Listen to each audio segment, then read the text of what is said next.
ക്രിസ്തുവിലുള്ള പ്രിയപ്പെട്ട സഹോദരി സഹോദരന്മാരെ, ഇന്നത്തെ ദൈവവചനം വിശുദ്ധ യോഹന്നാൻ എഴുതിയ സുവിശേഷം 3-ാം അധ്യായം 7 മുതൽ 15 വരെയുള്ള വാക്യങ്ങൾ.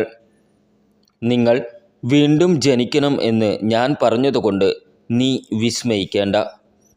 കാറ്റ് അതിനിഷ്ടമുള്ളിടത്തേക്ക് വീശുന്നു, അതിൻ്റെ ശബ്ദം നീ കേൾക്കുന്നു, എന്നാൽ അത് എവിടെ നിന്ന് വരുന്നെന്നോ എവിടേക്ക് പോകുന്നെന്നോ നീ അറിയുന്നില്ല.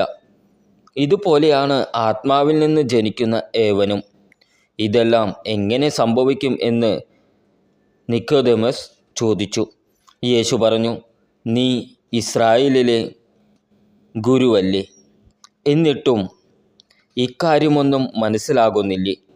സത്യം സത്യമായി ഞാൻ നിന്നോട് പറയുന്നു, ഞങ്ങൾ അറിയുന്നവയെപ്പറ്റി സംസാരിക്കുന്നു, കണ്ടവയെപ്പറ്റി സാക്ഷ്യപ്പെടുത്തുന്നു, എന്നിട്ടും ഞങ്ങളുടെ സാക്ഷ്യം നിങ്ങൾ സ്വീകരിക്കുന്നില്ല.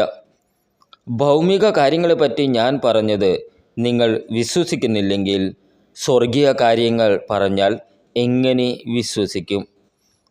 സ്വർഗത്തിൽ നിന്നിറങ്ങി വന്ന മനുഷ്യപുത്രനല്ലാതെ മറ്റാരും ഇതുവരെ സ്വർഗത്തിൽ കയറിയിട്ടില്ല.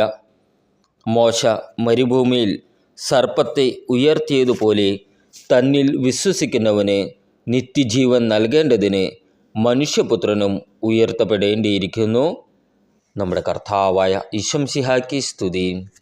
ക്രിസ്തുവിലുള്ള പ്രിയപ്പെട്ട സഹോദരി സഹോദരന്മാരെ, ഇന്നത്തെ ദൈവവചനം വിശുദ്ധ യോഹന്നാൻ എഴുതിയ സുവിശേഷം 3-ാം അധ്യായം 7 മുതൽ 15 വരെയുള്ള വാക്യങ്ങൾ. നിങ്ങൾ വീണ്ടും ജനിക്കണം എന്ന് ഞാൻ പറഞ്ഞതുകൊണ്ട് നീ വിസ്മയിക്കേണ്ട.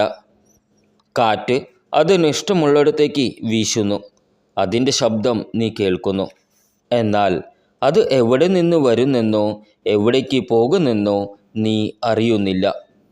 ഇതുപോലെയാണ് ആത്മാവിൽ നിന്ന് ജനിക്കുന്ന ഏവനും.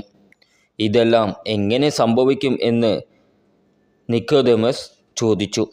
യേശു പറഞ്ഞു, നീ ഇസ്രായേലിലെ ഗുരുവല്ലേ, എന്നിട്ടും ഇക്കാര്യമൊന്നും മനസ്സിലാകുന്നില്ലേ? സത്യം സത്യമായി ഞാൻ നിന്നോട് പറയുന്നു, ഞങ്ങൾ അറിയുന്നവയെപ്പറ്റി സംസാരിക്കുന്നു, കണ്ടവയെപ്പറ്റി സാക്ഷ്യപ്പെടുത്തുന്നു, എന്നിട്ടും ഞങ്ങളുടെ സാക്ഷ്യം നിങ്ങൾ സ്വീകരിക്കുന്നില്ല. ഭൗമിക കാര്യങ്ങളെപ്പറ്റി ഞാൻ പറഞ്ഞത് നിങ്ങൾ വിശ്വസിക്കുന്നില്ലെങ്കിൽ സ്വർഗീയ കാര്യങ്ങൾ പറഞ്ഞാൽ എങ്ങനെ വിശ്വസിക്കും? സ്വർഗത്തിൽ നിന്നിറങ്ങി വന്ന മനുഷ്യപുത്രനല്ലാതെ മറ്റാരും ഇതുവരെ സ്വർഗത്തിൽ കയറിയിട്ടില്ല. മോശ മരുഭൂമിയിൽ സർപ്പത്തെ ഉയർത്തിയതുപോലെ തന്നിൽ വിശ്വസിക്കുന്നവന് നിത്യജീവൻ നൽകേണ്ടതിന് മനുഷ്യപുത്രനും ഉയർത്തപ്പെടേണ്ടിയിരിക്കുന്നു. നമ്മുടെ കർത്താവായ ഈശോമിശിഹായ്ക്ക് സ്തുതി.